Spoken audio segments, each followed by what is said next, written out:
신앙인으로 살아가면서 그 부담스러운 것 중에 하나가 있는데 다름 아니라 기도입니다. 기도가 부담스럽지 않으신다면 너무 감사한 일이고요. 사실 그래야 되는 게 맞고요. 그런데 어떨 때에는 기도의 습관을 갖는 게 참 부담스럽게 여겨지기도 합니다. 아침에 일어나면 기도해야지. 밤에 잠자기 전에 내가 기도했나? 또 밥 먹기 전에 기도했나? 이렇게 생각할 수도 있고, 또 출근하셔서 내가 여기 왔는데 기도하고 있나? 또 공부하기 전에 기도하나? 막 이런 것까지 다 생각해 보면 참 부담스러운 습관이 될 수도 있습니다. 그런가 하면 그 신앙생활 오래 하신 분들이 늘 하시는 말씀이 기도 열심히 해서 능력 받아야 된다. 기도의 능력을 경험해 봐라. 이렇게 말씀하시잖아요.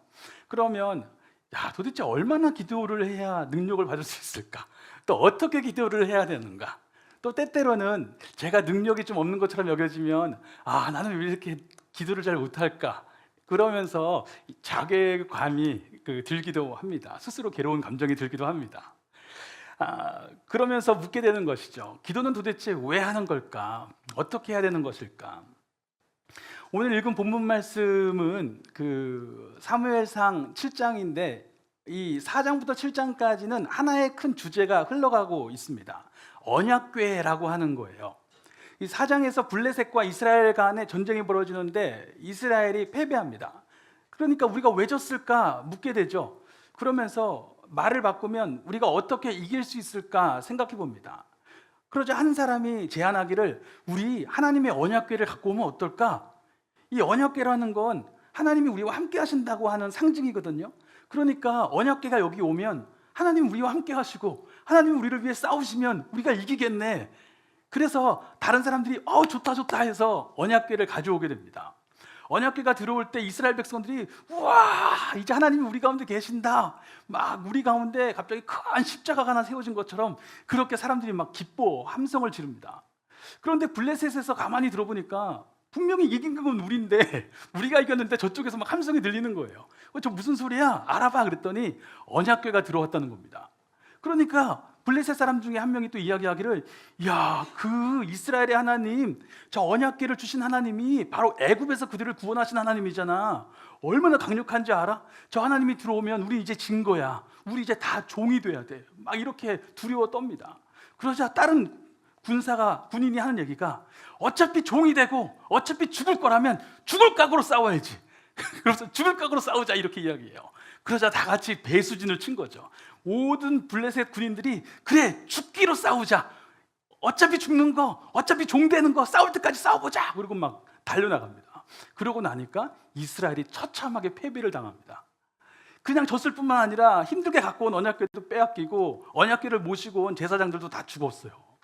그리고 그 소식이 이 성막에 있는 엘리 제사장에게 전달되자 엘리 제사장도 그 소식 들고 놀래가지고 넘어졌는데 바로 목이 부러져서 죽었어요. 그리고 엘리 제사장의 며느리가 아기를 낳고 있었는데 아기를 낳다가 소식이 들려오는 게 시아버지 돌아가셨고 남편 죽었고 그리고 언약궤도 빼앗겼다. 그러니까 너무 충격받아서 아들의 이름을 정해달라고 하는데 이가봇이라고 이야기해요. 뭐냐면 영광이 떠났다 이런 뜻입니다. 왜 영광이 떠났다고 이야기할까요? 이 영광이라고 하는 단어가 이 카보드라고 하는 히브리어인데 무게라는 뜻이에요. 제가 우리 교회에서는 많이 말씀드린 건데 이 무게를 느껴지잖아요. 그렇죠? 즉 하나님이 여기에 계시는구나 이걸 느끼는 거예요. 하나님 찬양합니다. 여기 계십니다. 내 삶 가운데서 일하심을 내가 알겠습니다. 이것이 바로 하나님의 영광을 경험하는 거예요. 그런데 이 언약궤를 통해서 하나님이 우리와 함께 하신다고 늘 여겼는데 언약궤가 빼앗겼잖아요. 그러면 더 이상 하나님이 우리와 함께 하시지 않는구나. 하나님의 영광이 우리에게서 떠났다. 이렇게 이야기하게 됩니다.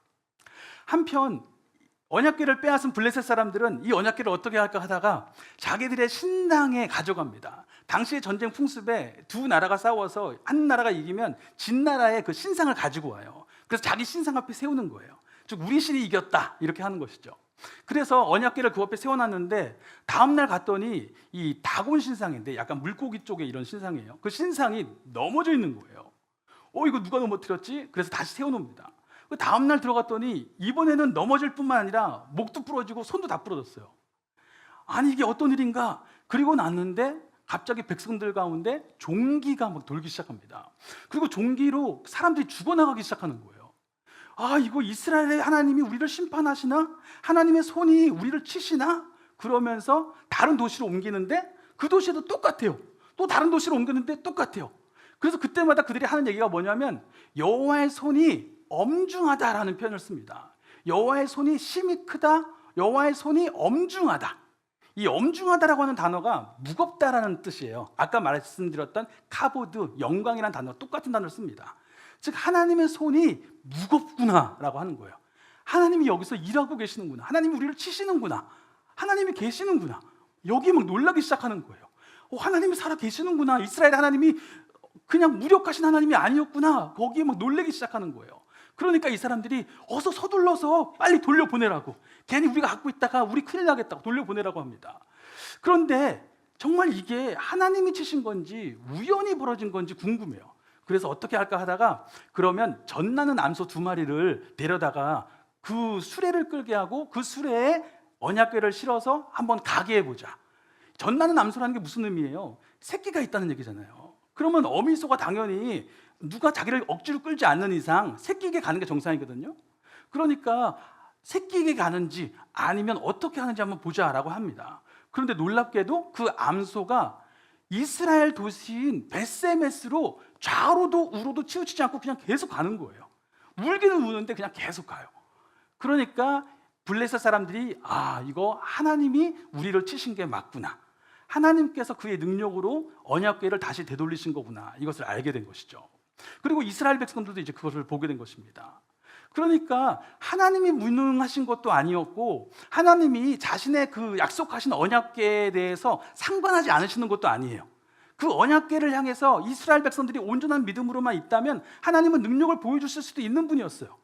그런데 이스라엘 백성들이 그 능력을 누리지 못한 것이죠. 도대체 왜 못 누렸을까? 이제 이 언약궤가 돌아오고 나니까 이스라엘 백성들이 하나님이 어떻게 돌리시는지를 봤잖아요. 그걸 보면서 온 이스라엘 족속이 하나님을, 여호와를 사모하기 시작합니다. 이 사모한다라고 하는 단어가 나하라고 하는 히브리어인데 무슨 뜻이냐면 가까이 있는 거예요. 이 사모하면 곁에 있잖아요. 그렇죠? 옆에 있는 거예요. 옆에 있으니까 이거를 다른 표현으로 하면 충성된 것이죠. 늘 붙어 있는 거예요. 그리고 또 다른 표현으로 하면 늘 옆에 있으니까 뭐 하겠어요? 부를 거 아니에요. 계속 부르는 거예요. 즉 이런 뜻입니다. 즉 온 이스라엘 족속이 하나님 곁에 붙어서 계속 하나님 부르는 거예요. 하나님, 하나님 계속 부르는 거예요. 자, 이런 상황 속에서 사무엘이 말씀을 전하기 시작하는데 너희가 전심으로 여호와께 돌아와야 된다라고 합니다. 즉 이미 이 이야기에 다 포함되어 있는 것이죠. 너희가 진 것은 하나님이 무능해서가 아니다, 언약궤만 가지고 간다고 될 문제가 아니었다, 너희의 마음이 함께 하시는 하나님께 돌아오지 않은 삶을 살고 있었기 때문에 진 거였다. 그러니 이제 언약궤 돌리시면서 하나님이 계신다는 것, 그의 능력을 보여주셨으니까 너희들이 할 일은 너희들의 마음을 전심으로 하나님께 돌이키는 것이다, 이렇게 이야기하는 것이죠. 그럼 돌이킨다는 건 어떤 걸까요? 내가 하나님을 정말 진심으로 믿는다는 것, 하나님을 진정으로 섬긴다는 건 어떤 모습일까요? 사무엘은 이렇게 이야기하죠. 이방신들과 아스다롯을 너희 중에서 제거해라. 즉 우상들을 너희 중에 없애야 돼, 이렇게 이야기합니다. 저희 막내가 이번 주에 저한테 갑자기 질문을 하기를, 아빠, 하나님을 안 믿는 사람이 있고 하나님을 믿어, 근데 조상님도 믿어, 누가 더 나쁜 거야? 묻는 거예요. 하나님을 안 믿거나 아니면 하나님을 믿어요, 그런데 조상님도 믿어요, 하나님이 누굴 더 미워해서 그렇게 묻는 겁니다. 어떻게 생각하세요? 하나님의 입장에서 한번 생각해 보자 그랬죠. 하나님의 입장에서 생각해 보면 두 개가 솔직히 뭐가 다른 걸까? 왜냐하면 하나님이 말씀하시는 복음, 성경이 말하는 복음은 그냥 하나님이라는 존재가 있어 이렇게 아는 복음이 아니에요. 성경이 말하는 복음은 하나님이 주인이시라는 걸 인정하는 복음이에요. 이 에스겔서를 보면 백성들이 회복된 삶을 이야기할 때에 계속해서 반복되는 구절이 있는데 뭐냐면 온 땅이 내가 주인이라는 것을 알게 될 것이다. 이 구절이 60번 이상 반복됩니다. 그러니까 하나님의 비전은 온 땅이 하나님이 주인이시라는 걸 아는 거예요. 이게 복음이에요. 예수님을 통해서도 하나님이 살아계시고 하나님이 그 약속 가운데 우리에게 오셨고 하나님이 우리를 정말 사랑하시는구나를 알게 된 것, 예수님을 통해서 하나님이 주인이시라는 걸 알게 된 거예요. 그러니까 그거를 알아야 되는데 내가 하나님을 모르는 것이나 하나님을 알긴 아는데 다른 것을 같이 섬기는 것은 하나님이 주인이라고 생각하지 않는 거예요. 그냥 이것저것 다 내가 이용할 수 있는 것들이 있는데 그 중에서 여기서 올 수도 있고 여기서 올 수도 있고, 뭐 예전에 어떤 분이 어떤 목사님이 그 예를 드신 게 그 본인의 교회 권사님이 어느 날 4월 초파일에 행사를 길거리 나갔는데 그 4월 초파일 행사를 따라가고 있더래요. 그래서 뭐 하고 계시냐고 그랬더니 목사님, 밭작물을 심어도 이것도 심고 저것도 심어서 뭐가 잘 될지 모르는 거라고. 그러니까 하나님도 내가 이것도 심어보고 저것도 심어보고 하다가 그 중에 하나가 잘 되는 거로 생각한다는 것이죠. 그런데 그거는 성경이 말하고 있는 복음이 아니에요. 성경이 말하고 있는 복음은 정말 그분만이 진짜 주인이라는 걸 인정하는 복음입니다. 그렇게 되면 달라질 거라고 이야기하는 거예요. 예수님도 누가복음 16장에 그 불의한 청지기의 비유를 말씀하시는데 그 비유에서 그 어떤 청지기가 주인 거 가지고 다 빼돌렸어요. 그러니까 주인이 화가 나가지고 야, 이 녀석 잘라야겠다라고 하니까 벌써 알게 됐죠. 그러니까 어떻게 할까? 내가 여기서 쫓겨나면 뭐 하고 먹고 살지? 하다가 생각한 게, 그래, 주인한테 빚진 사람들 다 불러 모으자. 그리고 얼마 빚졌어요? 100만 원? 80만 원이라고 고쳐요. 얼마 빚졌어요? 1000만 원? 500만 원만 써요. 다 고쳐주는 거예요. 이 나쁜 짓을 하고 있는 거죠. 그런데 주인이 그 소식을 듣고 뭐라고 이야기하냐면 칭찬합니다. 이게 말이 안 되는 얘기죠. 왜 칭찬할까? 그런데 여기서 잘 생각하셔야 되는 게, 여기서 말하는 칭찬은 야, 정말 지혜롭다 이런 칭찬이 아니라 지 살 길은 다 찾아가는구만 이런 칭찬이에요. 그러니까 뭐냐면, 이 녀석도 결국은 악하지만 뭐가 더 중요한지는 아는 거예요. 물질만 가지고 되는 게 아니라 친구를 사귀어야 된다는 걸 안다는 거예요. 하물며 세상 사람도 그런데 하나님을 믿는다는 사람들이 두 주인을 섬긴다는 게 말이 되냐? 이렇게 말씀하시는 겁니다. 그 맥락이 두 주인을 섬길 수 없다. 이 세상에서 가장 큰 우상이 뭐겠어요? 물질이에요. 물질 세상이니까. 물질과 하나님, 그러나 우리는 분명히 하나님이 주인이심을 알면 하나님의 기준으로 물질을 쓰는 거예요. 그게 우리의 기준이에요. 하나님의 기준으로 우리의 물질을 어떻게 써야 될지를 늘 생각하는 거예요. 그 고백이 있냐고 말씀하시는 겁니다. 결국 하나님은 속지 않으신다고 이야기하는 거예요. 하나님은 우리가 하나님을 우상 중에 하나로 이용하고 있는지, 하나님을 정말 주인으로 고백하고 있는지를 분명히 아신다라고 이야기하는 것입니다. 결국 하나님의 주되심을 인정하는 것, 하나님이 다른 우상 중에 하나가 아니라 진짜 그분이 내 삶의 주인이시라고 인정하는 것, 그것이 하나님께 돌이킨 삶이에요. 자, 그렇게 돌이켰다라면 내 삶에 어떤 모습이 나타날까요? 사무엘은 백성들에게 이제 여호와만 섬기라고 말하고 나서 이렇게 이야기합니다. 이제 여호와께 기도하자. 자, 주님께 돌이킨 사람의 모습, 하나님만이 정말 내 삶의 주인이심을 알고 있는 사람에게는 자연스럽게 나타날 수밖에 없는 모습이 하나 있는데, 그 모습이 뭐냐면 하나님께 기도하기 시작한다는 거예요. 하나님께 부르짖기 시작한다는 것입니다. 하나님의 이름을 부르기 시작한다는 거예요. 왜요? 그분만이 주님이시니까. 내 생명의 주인이시니까.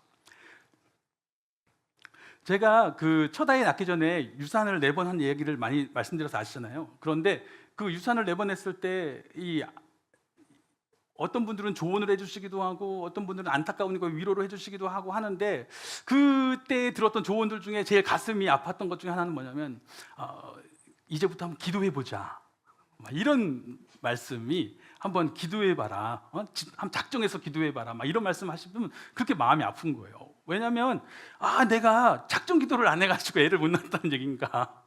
기도를 해, 작정 기도가 이 아이를 낳을 자격이란 말인가? 기도가 하나의 어떤 공로, 어떤 짐, 그리고 심지어 하나님을 내가 이렇게 조종할 수 있는 방법, 이렇게 여겨지는 것이죠. 그러면서 굉장히 막 반발감이 들어서 막 싸우기도 하고 그랬었어요. 어떻게 말을 그런 식으로 하냐고 막 싸우기도 하고 그랬는데, 그런데 중요한 거는요, 제가 나중에 그 여러 과정을 통해서 정말 하나님이 나를 아시고 나를 사랑하시고 함께 하시는구나, 이걸 알고 나니까 그 다음부터 저에게 자연스럽게 생겨나는 습관이 있는데, 그게 뭐냐면 기도하는 거예요. 왜? 하나님이 주인이심을 알고 나니까 그때부터는 기도하지 않으면 견딜 수가 없어요. 어떤 일을 만나든지 간에 그 순간부터 다시 기도하는 거예요. 그게 짐이라서가 아니라, 의무라서가 아니라, 그렇게 하라고 해서가 아니라, 하나님이 주인이신 걸 아니까 기도하지 않을 수 없는 거예요. 하나님이 주인이신 걸 아니까 오늘 나한테 뭐를 원하시는지, 내가 어떻게 선택하기를 바라시는지 묻지 않을 수가 없는 거예요. 결국은 내가 주님이심을 인정하면 나는 기도하지 않을 수 없는 것이구나. 그 모습이 나타나는 것입니다. 사무엘도 이스라엘 백성들에게 기도하자고 그렇게 이야기하는 것입니다. 그때부터는 기도가 감사예요. 기도할 수 있는 게 감사하고 기도할 수 있는 게 나에게 특권이라는 걸 알게 됩니다. 저희가 지난주 주일에 주님 장막에서 살아가는 삶의 모습이 어떠한 것이냐고 이야기했을 때 우리가 사무엘의 모습에서 본 것은 무엇이었냐면 주님께서 나를 부르고 계신다는 걸 아는 거예요. 주님 장막에서 산다는 건 그냥 물리적인 장막에서 사는 게 아니라 주님이 나를 부르신다는 거, 나에게 말씀하신다는 걸 아는 것입니다. 그렇기 때문에 내게 주신 말씀을 사랑하고 그 말씀 속에서 오늘 나에게 무엇을 들려주시고자 하는지 순종의 마음으로 읽어가는 것입니다. 그게 주님 장막을 살아가는 사람의 모습이에요. 왜? 이 말씀이 예전에 기록된 말씀이 아니라 살아있는 말씀이기 때문에. 그게 주님 장막을 살아가는 모습입니다. 그래서 한 주 동안에 좀 말씀을 조금 더 순종의 마음으로 읽으셨습니까? 저도 한 주 동안에 그래도 하나님 은혜 중에 조금이라도 그렇게 읽으려고 성령의 도우심 가운데 노력했었습니다. 그리고 그렇게 말씀을 읽으면서 너무 더 기쁨이 있는 거예요. 그런데 오늘 본문 말씀을 통해서 주시는 말씀은 내가 주님 장막에서 살아가는 사람의 분명한 또 다른 모습은 주님께 기도합니다. 왜요? 그분이 주님이시니까 기도하지 않을 수가 없는 것입니다. 하나님이 우리를 부르시는 것이 말씀이라면 우리가 하나님을 부르는 것은 기도예요. 그리고 내가 그렇게 하나님을 부르면서 하나님이 나에게 말씀하심을 듣는 순간이 있어요. 내가 하나님의 도우심을 구하고 혹은 하나님의 원하심을 물으면서 하나님의 말씀하심을 듣게 되는 그 순간, 그 지점이 바로 찬양입니다. 그때 우리의 기도가 찬양이 되는 거예요. 시편의 말씀들이 기도잖아요. 그런데 그 기도 가운데 하나님이 나에게 주시는 말씀, 나에게 원하시는 말씀, 나에게 주신 약속들이 붙잡혀질 때 그 시편의 기도가 다 찬양이 되는 거예요. 그럼에도 불구하고 나는 어떻게 기도해야 될지 모르겠습니다. 물론 기도는 하고 싶은데 어떻게 기도해야 될지 모르겠습니다라고 질문하실 수도 있습니다.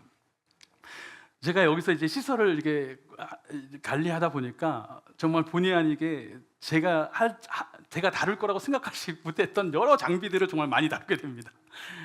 여러 장비들을 다루다 보면 이론적으로는 처음에 딱 받으면 이 사용 설명서를 볼 거 아니에요. 전 처음 해봤으니까 그 유튜브도 막 보고 그러면 원리는 되게 간단해요. 그래서 이렇게 하는 거구나. 그런데 원리가 분명해도 막상 써보면 그렇게 안 될 때가 너무 많아요.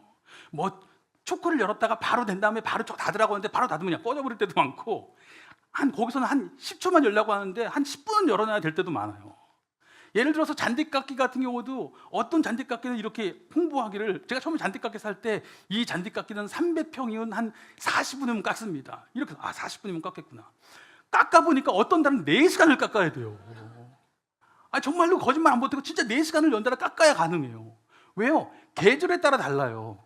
풀 길이에 따라 다르고 날이 상태도 중요하고 또 기계 상태, 또 제 몸 상태, 숙련도, 땅의 경사 다 다른 겁니다. 그런데 제가 이 잔디깎기를 어떻게 쓰는지를 어떻게 할까요? 해보면서 아는 거예요. 그럼에도 불구하고 해봐야 아는 거예요. 해보다 보니까 그때그때에 맞게 적절하게 사용하는 방법을 알아가는 겁니다.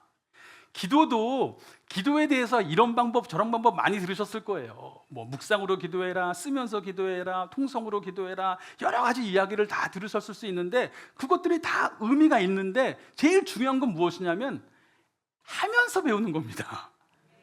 기도는 그냥 하는 거예요.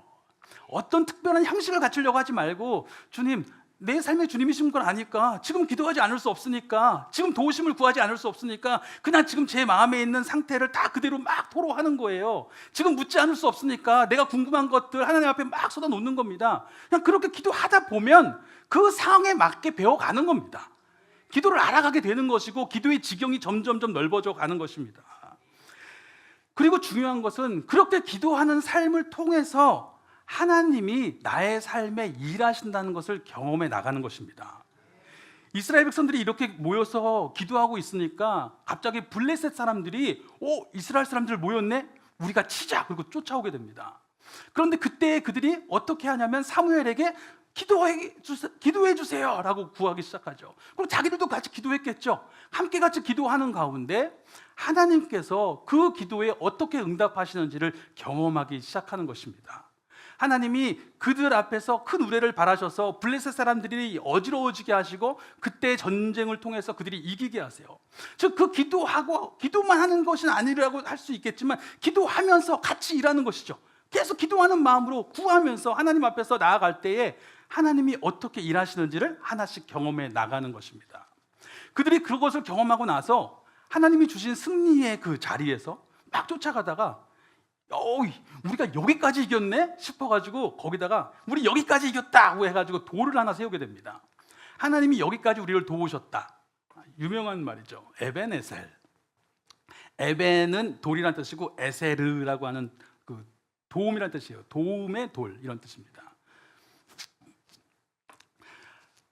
자, 그런데 도움의 돌이라고 이야기하지만 이게 사실 무슨 뜻이에요? 하나님이 여기까지 도우셨다. 근데 그 그러니까 말 자체로는 문자적으로는 도움의 돌이지만 그거는 사실 내가 하나님이 우리를 도우시는 것을 내가 경험했다라고 하는 증거죠. 그러니까 증거의 돌인 거예요. 그렇죠? 도움의 돌이라고 썼지만 실제로는 증거의 돌인 거예요. 이것을 통해서 하나님이 우리와 함께 일하신다. 그런데 그 함께 일하시면 어떻게 경험한 거예요? 기도하면서. 그 상황 속에서 하나님께 그것이 어떤 자리이든지 간에 하나님 앞에 막 구하고 부르짖어 보면서 하나님의 인도하심을 구하는 삶 가운데 하나님의 일하심을 경험하게 된 거예요. 그 경험에서 그 증거로 세운 게 이 에벤에셀이에요. 그러면 이 에벤에셀의 이름은 뭐예요?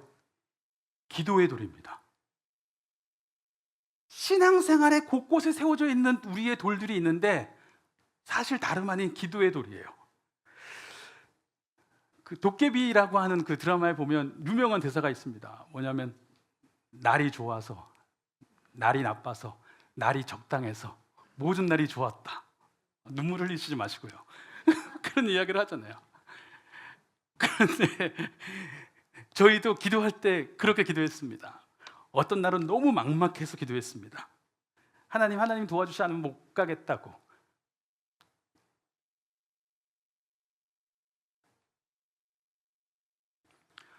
어떤 날은 너무 슬퍼서 그 슬픈 마음을 하나님께 막 쏟아놨습니다. 어떤 날은 어린아이 같은 믿음이 생겨서 그냥 막 소원을 막 말하면서 하나님 들어달라고, 아버지 들어달라고 기도한 적도 있습니다. 그리고 어떤 날에는 너무 지치고 낙심되어서 그렇게 하나님 앞에 신뢰한다라고 선포하지 않고는 견딜 수가 없어서 막 숨이 막혀오는데 정말 숨이 막혀오는데 숨이 안 쉬어지는 거예요. 그때 감사로 선포하지 않고서는 살 수가 없어서 막 감사하면서 그렇게 살았던 적도 있습니다. 어떤 날은 막 너무 원통해서 막 울부짖으면서 기도했던 적도 있습니다. 어떤 상황이든지 상황은 다양했겠지만 그 상황 속에서 기도하면서 걸어왔습니다. 그리고 그 기도 가운데 하나님이 어떻게 나의 삶에서 일하시는지, 나를 일으켜 세우시고 내 삶을 이끄시고 결국 하나님의 일하심이 어떻게 펼쳐지게 하시는지를 보아왔습니다. 그것이 신앙생활의 여정이었고 저희의 삶의 자리에 곳곳에 세워져 있는 기도의 돌들이었어요. 그래서 지금도 때때로 많은 시간 버텨야 될 때도 있고 하나님이 어떻게 일하시는지 이해가 안 될 때도 있지만 제 삶의 자리를 돌아보면서 제가 세워온, 하나님이 세우게 해주신 그 기도의 돌들이 보이는 거예요. 그때 그 상황 속에서 하나님 앞에 부르짖었을 때에 하나님이 어떻게 일하셨는지를 증거를 보여주신 그 기도의 돌이 거기에 있는 겁니다. 그 기도의 돌들을 보면서 다시 오늘도 기도하는 거예요. 내가 상태가 어떻든 내 감정이 어떻든 상황이 어떻든지 간에 지금 기도하지 않을 수 없기 때문에 힘써서 기도하는 것이고 지금 기도하지 않고선 살 수 없기 때문에 끝내 기도하는 것입니다. 예수님의 생애를 보면서 예수님도 그렇게 사신 거예요. 하나님이 주님이심을 알기 때문에 모든 상황 속에서 힘써서 기도하신 것이고 그냥 그 상황 그대로 하나님 앞에 막 토로하신 것이고 그리고 겟세마네 이제 죽음을 앞두고 있는 그 힘든 중압감 속에서도 끝내 기도하신 것입니다. 그리고 그 기도를 통해서 하나님이 세우시는 기도의 돌을 경험한 거예요. 정호승이라고 하는 시인이 쓴 바닥에 대하여 라는 유명한 시가 있습니다. 아실지 모르겠는데 염조행 원사님만큼은 아니지만 제가 낭독해 보겠습니다. 바닥 약속한 거 아닙니다. 바닥까지 가본 사람들은 말한다. 결국 바닥은 보이지 않는다고. 바닥은 보이지 않지만 에코까지 넣지 마세요. 바닥은 보이지 않지만 그냥 바닥까지 걸어가는 것이라고 같이 읽겠습니다. 이러면 안 될 것 같아요. 자, 같이 다시 시작. 바닥까지 가본 사람들은 말한다. 결국 바닥은 보이지 않는다고. 바닥은 보이지 않지만 그냥 바닥까지 걸어가는 것이라고. 바닥까지 걸어가야만 다시 돌아올 수 있다고. 바닥을 딛고 굳세게 일어선 사람들도 말한다. 더 이상 바닥에 발이 닿지 않는다고. 발이 닿지 않아도 그냥 바닥을 딛고 일어서는 것이라고. 바닥까지 갔다가 돌아온 사람들도 말한다. 더 이상 바닥은 없다고. 바닥은 없기 때문에 있는 것이라고. 보이지 않기 때문에 보이는 것이라고. 그냥 딛고 일어서는 것이라고. 이 유명한 시인데 좀 짧게 읽어서 다 내용을 음미하시긴 어려울 수 있겠지만 결국 그런 내용이에요. 사실 지나오면서 바닥이라고 생각했는데 바닥이 아닐 수도 있고, 바닥인 줄 몰랐는데 내가 돌아보니 바닥이었을 수도 있습니다. 즉 바닥이 있을 수도 있고 없을 수도 있고, 바닥이었을 수도 있고 아니었을 수도 있어요. 그러나 중요한 것은 딛고 일어서는 겁니다. 그 자리에서 살아가는 거예요. 기도의 삶도 마찬가지입니다. 날이 좋아서, 날이 나빠서, 날이 적당해서 기도하는 겁니다. 그 기도의 삶 가운데 하나님이 기도의 도를 세워주실 것입니다. 초월성신교회가 주님의 장막이기를 원하고, 주님의 장막은 기도하는 공동체이어야만 합니다. 만민이 기도하는 집 초월성신교회가 되기를 예수 그리스도의 이름으로 축원합니다. 아멘. 우리 같이 찬양하겠습니다.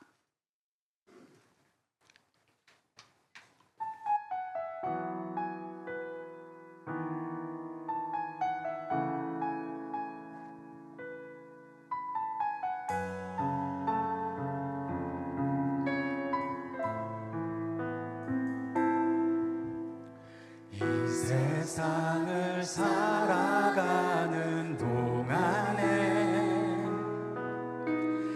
나의 힘을 의지할 수 없으니 기도하고 낙심하지 말 것은 주께서 참 소망이 되심이라.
예수님의 성품이 나의 인격이 되고 성령님의 권능이 나의 능력이 되길 원하고 바라고 기도합니다.